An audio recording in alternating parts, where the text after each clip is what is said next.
এবার আমাকে জড়িয়ে ধরো। আমার কেমন যেন লাগে। আমি ধরতেছি, তোমার দ্বারা কিছুই হবে না। রাতুল, পমপম খাবে?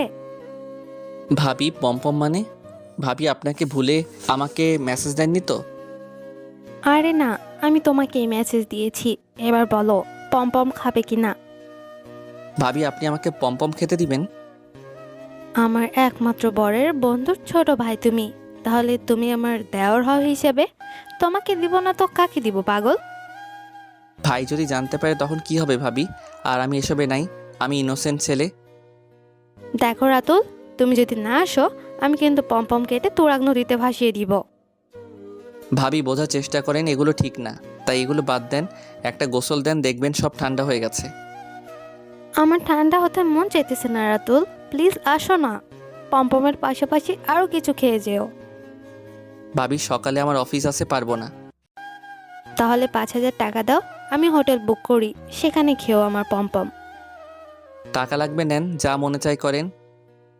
তন্নি নামের আইডি থেকে একটা বিকাশ নাম্বার পাঠানো হলো। রাতুল 5,000 টাকা পাঠিয়ে দিল। রাতুল, তাহলে আজকে রাখি, আরেকদিন কথা হবে। ভাবি বোঝার চেষ্টা করেন এগুলো ঠিক না।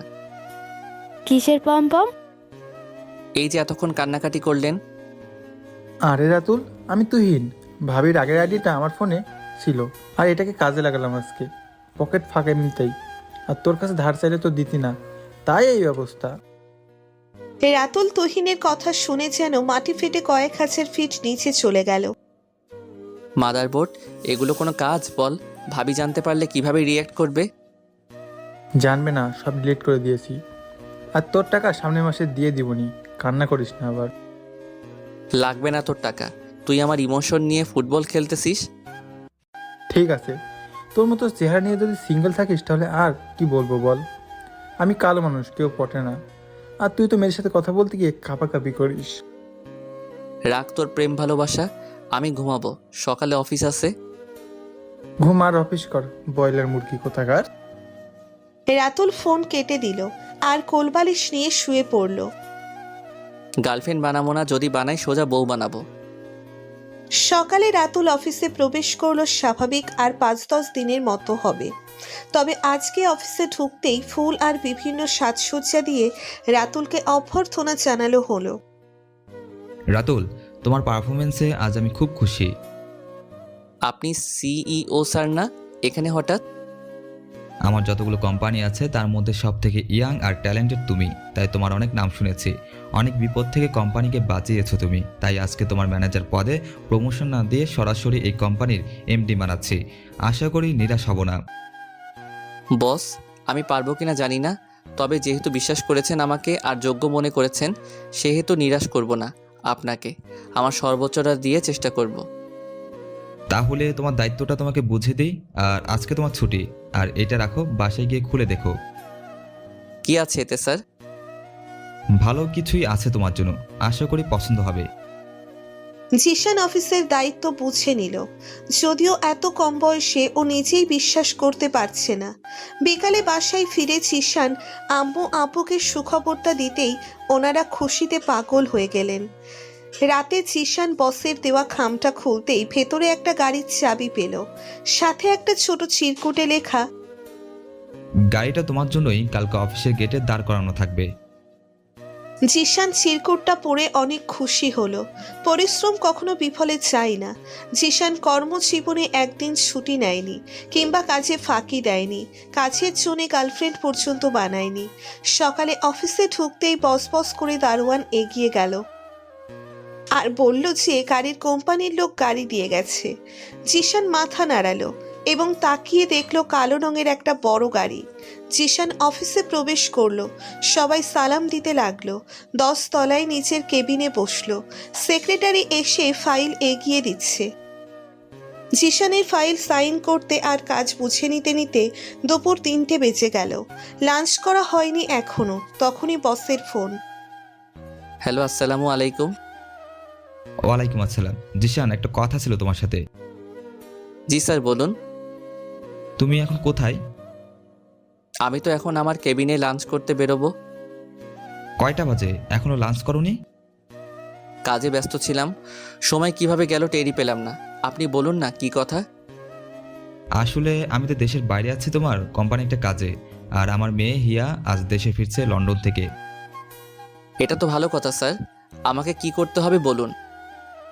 এখন আমি তো নেই যে ওকে দেখে শুনে রাখবো, তুমি একটু এয়ারপোর্টে গিয়ে ওকে রিসিভ করলে ভালো হতো। বাচ্চা মেয়ে, বয়স হয়েছে, তবুও বাচ্চাদের মতো করে কি না কি করে ফেলে, চিন্তায় আছি। আচ্ছা, আপনি আমাকে ওনার ডিটেলস পাঠিয়ে দিন, আমি যাচ্ছি ওনাকে নিয়ে আসতে।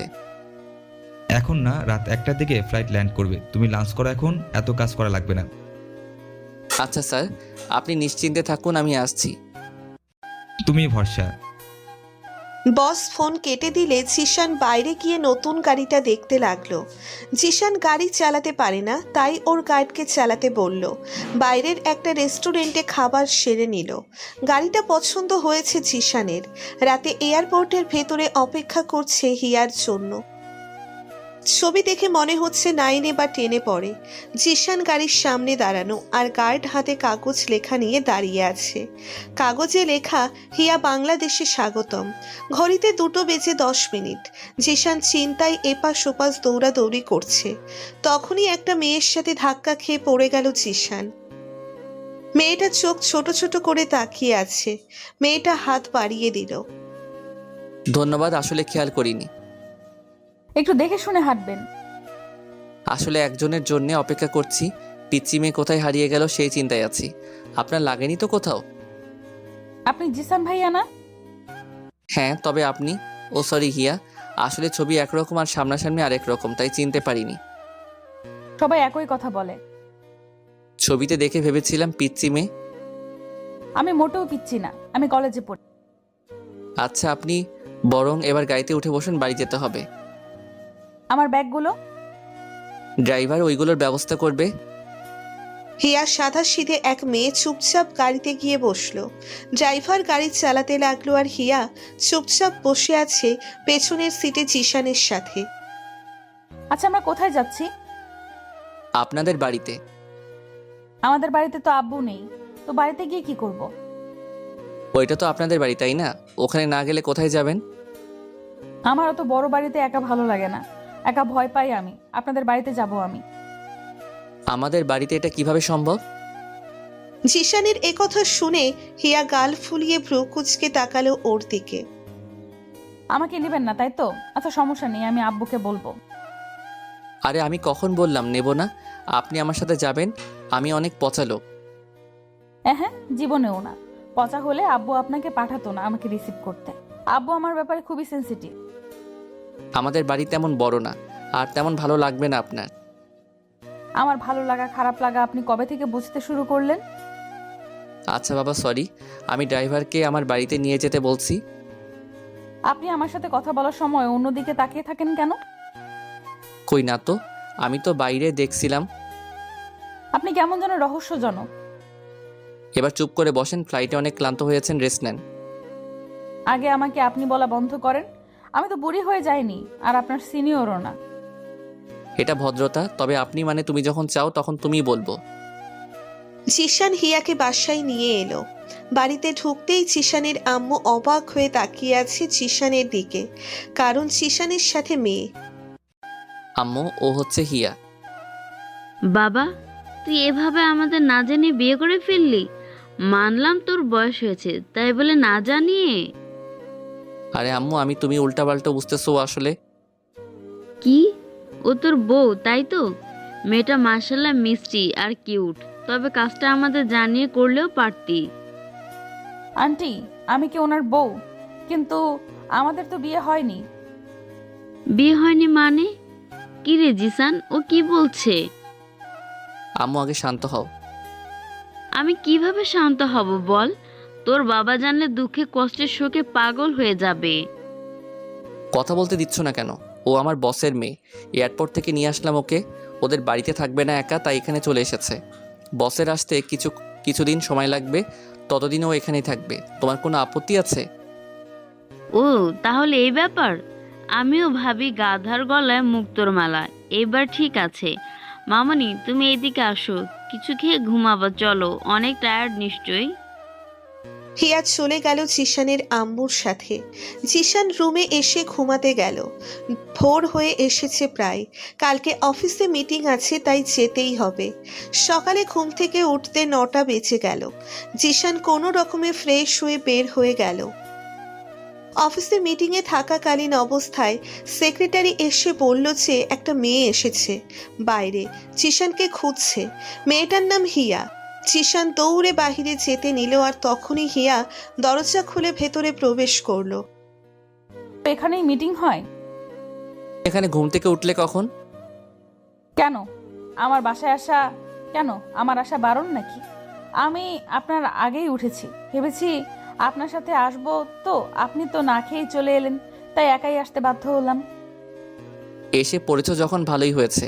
এভরিওয়ান, ও হচ্ছে হিয়া, আমাদের গ্রুপের চেয়ারম্যানের একমাত্র মেয়ে। জিশান সবার সাথে আলাপ করিয়ে দিল হিয়াকে। জিশান নিজের কেবিনে বসে কাজ করছে বর্তমানে, আর হিয়া পাশে সোফায় বসে তাকিয়ে আছে জিশানের দিকে।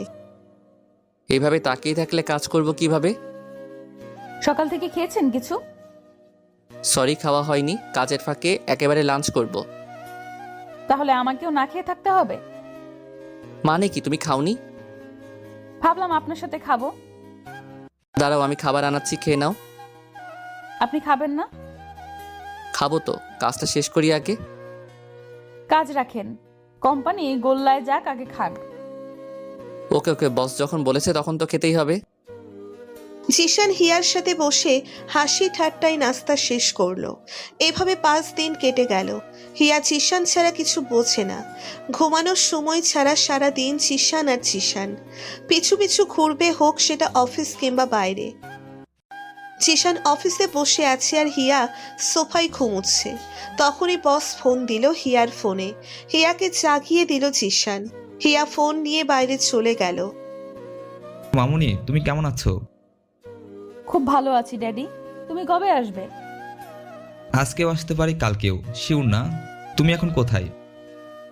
জিসান ভাইয়ের সাথে অফিসে। জিশান বকাঝোকা করে না তো? না, অনেক ভালো।